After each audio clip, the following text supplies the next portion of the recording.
Coucou tout le monde. Aujourd'hui, encore une fois, j'ai des pensées que j'aimerais partager qui me sont venues en m'occupant du jardin. Et notamment en allant chercher mon eau à cette fontaine à main et où chaque arrosoir est pesé parce qu'il faut faire l'effort de puiser l'eau.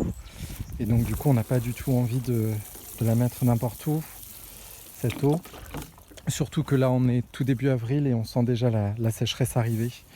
Donc période de confinement, coronavirus, tout se concentre là-dessus.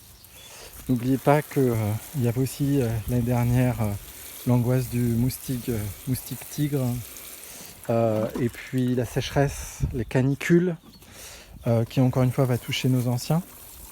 On n'est pas au bout de nos peines et au bout des leçons que la Terre nous donne en ce moment. Et surtout, je dirais au-delà de la Terre, qu'on se donne nous-mêmes, puisque tout ça, ce sont que la plupart du temps des conséquences de choix qu'on a fait dans l'humanité depuis plusieurs dizaines d'années. Et du coup, là, je voulais partager avec vous le fait que quand je dois puiser mon eau comme ça à la fontaine, ça me rappelle que c'est un effort et qu'avant c'était beaucoup d'efforts que la vie nous demandait, que ce soit pour jardiner, cultiver des grandes surfaces, que ce soit pour faire son potager, retourner la terre. Et le confort moderne, en fait, nous a fait oublier tout ça. Et en fait, c'est un leurre inquiétant, en fait, parce que, vous voyez, si je prends mon arrosoir et que j'ai juste à tourner, à dévisser un robinet et l'eau coule, je suis déresponsabilisé complètement. C'est-à-dire que je ne suis pas là à me dire l'eau est précieuse, il faut que je fasse attention, j'arrose et du coup je vais avoir tendance à gâcher beaucoup d'eau. Sauf que là, les temps nous rappellent que l'eau est précieuse et elle va devenir de plus en plus précieuse. Je vous rappelle qu'il y a plusieurs dizaines d'années déjà, des écologistes et pas que, nous avaient mis en garde sur le fait qu'à un moment donné, on arriverait rapidement à une époque où l'eau va être plus précieuse que le pétrole quand même. Donc je pense qu'il ne faut pas trop prendre ça à la légère. Et en remettant des outils physiques, en enlevant un petit peu de notre confort, on reviendrait sûrement à une gestion de nos ressources beaucoup plus raisonnable. Raisonnable qui ferait tenir le système plus longtemps. Je ne dis pas que ça le ferait tenir indéfiniment, il faut remettre pour cela, il faudra remettre tellement de choses en cause. Mais déjà, ça le ferait tenir plus longtemps, dans des conditions moins anxiogènes, pour nous donner le temps de nous adapter aussi. Parce que là, l'adaptation, elle va être violente, et il va y avoir ceux qui peuvent s'adapter et ceux qui ne pourront pas. Parce que là, ça ne va pas faire de demi-mesure, je pense. Ça n'est que mon avis. Donc, je pense que derrière, il y a donc cette notion que le confort, il nous a déresponsabilisés. Il nous a retiré des mains le pouvoir de se rendre compte de ce qu'on faisait. Et pourtant, il faut se responsabiliser là-dessus, c'est-à-dire qu'on a choisi ce confort. Et une fois qu'il est choisi, ce qui est terrible, c'est que c'est dur de s'en détacher, c'est dur d'en faire le deuil. Et le problème, c'est que plus on avance sans faire ce deuil-là, plus le deuil va être violent, voire impossible et presque mortel pour certains. Et ça peut être terrible. Donc voilà, je nous invite à réfléchir sur cette notion de confort.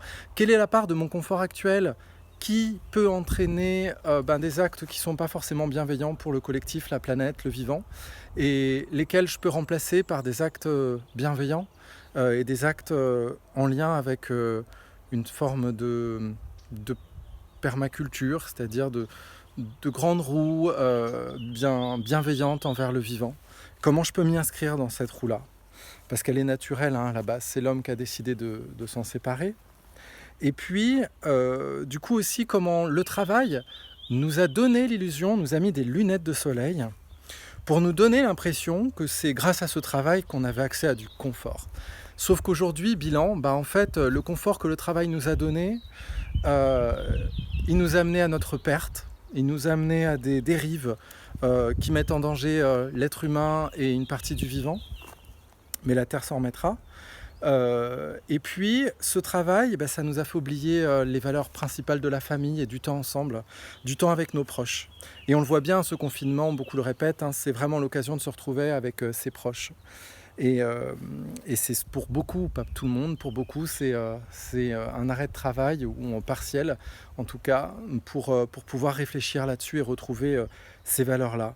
Donc je pense qu'il faut vraiment, du coup, prendre à bras le corps cette invitation à réfléchir sur cette notion de qu'est-ce que je sacrifie pour mon travail, pour que mon travail me donne l'illusion d'être dans un confort qui finalement mène à terme à la perte de l'humanité, à la perte d'une partie du vivant, ou en tout cas ça participe à abîmer cette planète Terre.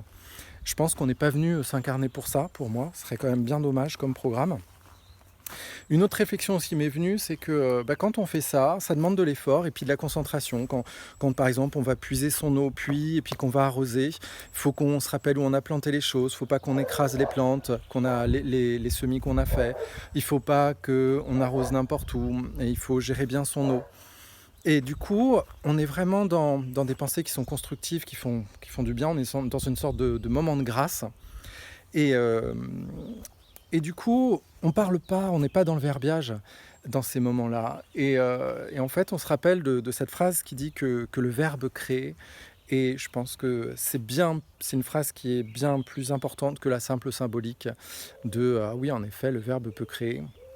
Je pense qu'on découvrira bientôt que c'est bien plus important que ça. Ceux qui sont dans la spiritualité le savent, que le verbe créer a des niveaux d'énergie colossales.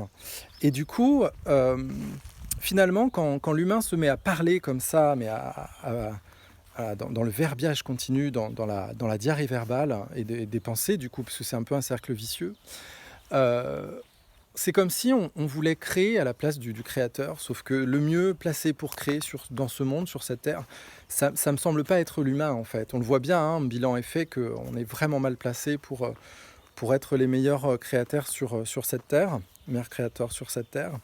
Et du coup, ça nous invite à nous taire un peu plus, voire beaucoup plus, pour observer la beauté du monde qui nous entoure et le respect qu'on est obligé de lui donner à ce monde, et comment on s'y inscrit dans un cercle vertueux.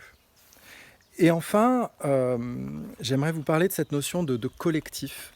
Et en fait, cette notion de collectif, on ne peut pas s'en extraire, et l'individualisme dans lequel la société de consommation a essayé de nous enfermer nous donne encore une fois l'illusion, comme le travail, mais je crois que tout ce qui vient de cette société de consommation et tout ce qui vient des grands dirigeants de ce monde nous met dans l'illusion de toute façon. Rappelons qu'on est même pas des moutons, on est des agneaux, vous vous rendez compte? Des agneaux, les pauvres. C'est encore plus petit et plus bête que le mouton. Ça a moins de vécu, ça a moins de recul, ça suit encore plus bêtement, je pense. Mais bref, du coup, on est dans cette illusion qu'on peut ne pas être dans le collectif et qu'on peut choisir d'être ou non dans le collectif. Sauf qu'on est forcément dans le collectif. On vient dans ce monde dans le collectif. On est en collectif avec sa mère. On est en collectif dans le monde de sa mère. On est dépendant de sa mère. Après, on est dépendant de ses parents, de sa famille, de ses proches. Après, on est dépendant de toute façon par défaut de l'air qu'on respire. On est en collectif avec l'atmosphère, on est en collectif avec cette terre qui nous nourrit. On ne peut pas s'extraire du collectif. Et ça, faut vraiment sortir de cette idée qu'on peut choisir ou pas d'aller dans le collectif. On est de toute façon dans un collectif. Alors à ce moment-là, quand on prend conscience de ça, mais profondément conscience, c'est pas juste « ah oui, c'est vrai ». Quand on prend conscience profondément de ça, on a une obligation de faire attention à ce qu'on pense, à ce qu'on dit et à ce qu'on fait et aux conséquences de nos actes et de nos choix. On est obligé. On est obligé parce que quoi qu'on fasse, on est dans le collectif. On est dans le collectif parce que quand je respire et que j'expulse mon air, j'expulse aussi des tas de choses. J'expulse des tensions, j'expulse je me nettoie. Voilà, je me nettoie quand je vais aux toilettes, je me nettoie quand je pense, j'envoie des ondes qui ne sont pas forcément positives et agréables. Donc du coup, je suis constamment dans le collectif et constamment à recevoir et envoyer, toujours dans ce mouvement-là. Et il faut être conscient de ce qu'on renvoie aussi. Et je pense que cette société nous a beaucoup déresponsabilisés également sur ce qu'on pouvait renvoyer à la société. Qu'est-ce qu'on pouvait renvoyer aussi à cette planète, à cette terre, à cette air, à cette eau, à ce feu de vie, aux éléments qui nous ont construits et qui font ce vivant, cette matière. Voilà, C'est une pensée qui me semble vraiment importante à partager. On est forcément dans le collectif. Donc, soyons le plus vertueux possible avec ce collectif. Je vous laisse avec cette pensée. Ciao.